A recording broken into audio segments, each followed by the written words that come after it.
2. Come on, boy. 3, last one. Go. 1,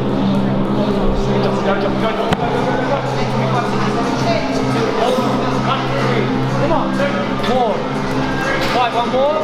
6, transition. Restart. 15 seconds. Come on, fast stubs. 1,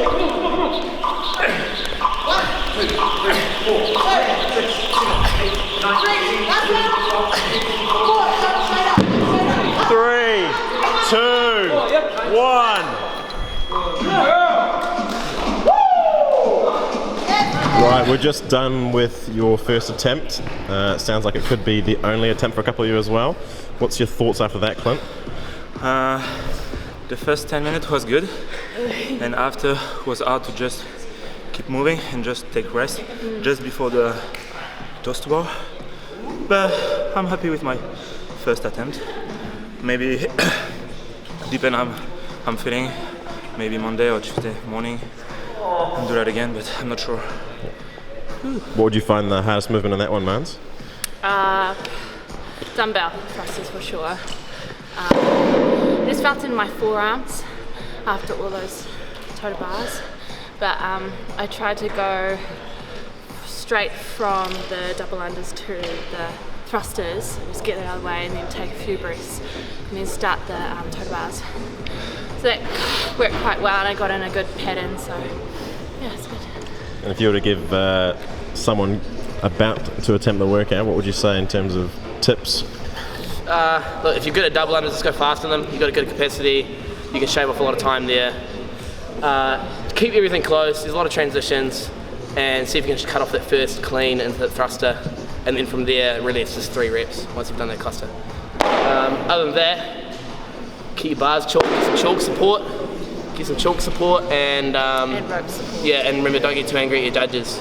Yeah, they're doing their best. What's up team, Kumi here from 640 and we're going to give you the breakdown of 20.2, the open workout. It's an AMRAP for 20 minutes. We have a triplet, three movements in total. They're quite low on rep scheme. We have 4 dumbbell thrusters, 6 total bars and then 24 double unders. We have had 1 member go through it so far. We do have 3 of our members about to go. So we have primed the whole kind of sequence for them to get through, and then we have our notes as well that we'll deliver to you right now. So this one's a little bit lengthy. Reading off the board today, we have, because it's a 20-minute AMRAP, we have quite a lengthy warm-up, which is actually around double the time. So about 40 minutes for the warm-up to allow you 20 minutes for this workout. It kind of seems a little bit backwards, but if you want the best score in this workout, we believe that this is the way to go about it. It's not really heavy or high skill. So what it does mean is that it's going to be quite cardiovascular, so the breathing is going to need to be at a sustainable rate the whole time. So we've chosen to start off our warm-up today with a what we call box breathing drills. So we have 3 to 5 minutes in your own time of inhale for 4 seconds, hold the breath for 4 seconds, you'll exhale for 4 seconds, and then you'll hold that breath for 4 seconds also before repeating 3 to 5 minutes. So it's about 15-20 reps of breathing, and that's just going to help to oxygenate your blood flow a little bit better, and then just to calm the heart rate down and also allow you time to have to yourself, to put yourself in a mindset ready for 20 minutes of conditioning. Once we've done that, we have our mobility piece. Again, like last week, we're not going to overcomplicate it. We are going to foam roll through the T-spine, just kind of get through that myofascial tissue, release layer by layer. It'll be about a 2-minute piece, and it's just to get some extra global extension when you are going for the thrusters, staying in a nice upright position, and also opening up in that arch position on the total bars. We've chosen the kettlebell calf snatch. As anyone knows that a lot of double unders in a workout is very, very heavy on the contraction of the calves. So it's important that you set that up early on for this workout. We have a 2-minute kettlebell calf smash.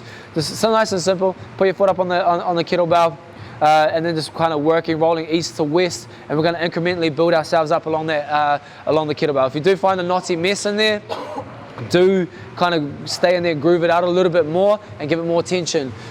We have a barbell shoulder smash or kettlebell pendulum. We're just trying to create some muscle release in the front of the shoulder in the deltoid position or the insertion point of the pec. Just again, allowing this open position and that global extension through the thoracic, and also overhead for the dumbbell thruster. We have a 2 times 30-second dead bar hang, and this just is kind of decompress the spine a little bit and also set this grip up for success for the total bar. Moving forward, we then go to blood flow and breath control. So you have an option here to either just have normal breathing or go through nasal breathing. But we have 2 to 3 rounds based on your kind of capacity, what you can handle, of 1 minute row, assault bike, and ski. Now, if you don't have one of those implements or multiple implements, you can just do 3 minutes of that, or maybe we get some skipping involved as well. Something that's just going to allow your heart rate to come at a steady rate while blood flow goes around the body and allows you the chance to breathe as well. But it will be 6 to 9 minutes, depending if you do the 2 or 3 rounds. These pieces will get quite lengthy, so do kind of hold yourself accountable to them. Don't cut it short if you want the best score. Be a little bit more tedious, be a bit more meticulous in this, in the preparation to get the best outcome. You have an activation piece, and before that you'll have an optional, but it is kind of optimal, voodoo floss sequence. So if you do have a voodoo floss band, we have them here. Voodoo floss the forearms just to get a little bit of blood flow restriction, and then it kind of reoxygenates it heavily once you take it off. So we have a little sequence with wrist stretches, rocking back and forth, turning your wrists around, kind of wrist circles. You'll take the floss off of your arms and allow the blood flow to come back. You also have the calf floss, and then the three-way ankle dissociation. So we do have those movements on our YouTube channel. If you don't know what they are, go to the 6th Floor Army YouTube channel and follow along there and have a look. The activation that we're chosen for today, 3 rounds for quality, 8 squat press outs, 8 AMS sit-ups, 25 single unders, 6 bar kipping swings, and then 6 single arm dumbbell strict press plus a 10-meter overhead walk. Okay, so there's no lunges involved. This is all designed to be there for a purpose. The squat press outs, let's just allow the cantilever balance just to get that hip range in the bottom, the ankles moving, and then the thoracic staying nice and tall with the cantilevered balance there. 8 AMS sit-ups, nice low influential piece for the abs to start contracting and working for you, which isn't as stressful as the toe to bar. The single under is just getting timing and rhythm and some bounds on the calves.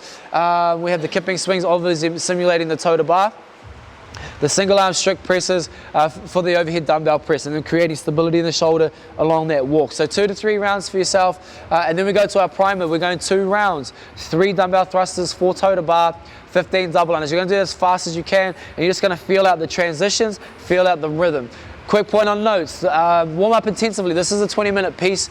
You will be there a long time. Breathing is going to be the most important part of this workout, and a little bit of forearm blowing up. And if your calves aren't too good, spend a little bit more time working them out, maybe rolling out the feet as well, the arches of the feet. If you're one of those people that need orthotics in your shoes, it's probably a good time to spend some time there, because there will be quite a few bounds in this workout. We have multiple pacing strategies. The one we like the most is to find a 80% threshold and kind of sustain that throughout the whole workout. Or you can build yourself a bit of a buffer by just going out a little bit hotter at the start, but knowing when to rein it back. Okay, it's not going to be sustainable forever, so pull it back in due time, and you know that the end's going to be a little bit of a drop off, but because you've built yourself a little buffer, you can decline incrementally, but don't come up here and just dive straight down. Okay, so we want you to have ownership on yourself to know when to push and when to control, when to rein it in. Very key component here is have a spare skipping rope. Okay, if you're in a 20-minute piece, you're halfway through and your rope hits the fan and the cable goes flying, you lose a bolt on it, have one spare so you can seamlessly just step in and go straight away. If it takes you a minute to replace that rope, guess what? You're going to throw the workout in. Who knows if your core will recover in time in the next 2 or 3 days with the amount of contractions on the toe to bars, or that the calves have suffered enough damage or severe damage from the double under. So make sure you've got a spare skipping rope. 2 options on the toe to bars. We've announced it before. We've got the scoop option and the arching kip. So the second or the latter of the 2 is the more sustainable version, but the scoop will be faster. And so generally we do kind of talk about if the rep number is lower, do take the scoop option, it will be faster for you. And then even if you were to fail or need to step back and take it to the arching toe to bar, you will have a more sustainable portion there. But again, it's slower, but at least you've kind of built yourself a little bit of time by using as much of that scoop version as you can, or maybe you're very, very good at this movement and you can just sustain that the whole way through. They don't have to be unbroken as such. We would expect RX to go as broken as long as possible. Maybe we'd see in the last kind of 2 to maybe 5 minutes max. If they start breaking down a little bit, you might be going 4 and 2, 3 and 3, but the expectation is that you're probably going to hold onto the toe to bar the whole way through if you're an RX athlete. If you're intermediate or you're a scaled athlete, don't be shy to break them up 3 and 3, 4 and 4, 4 and 2 or 2, 2, 2. Or even singles are a viable option. If you jump up, do a single, jump straight down, jump straight back up, and just utilizing that extra momentum from that first jumping initial swing, that is not a bad option either. But for competitors, again, we expect next to unbroken the whole way through. If you're a high-level competitive athlete for the dumbbell thrusters, we probably expect you to pull yourself straight into the bottom of the squat for the thruster rather than cleaning it up tall and then initiating the squat.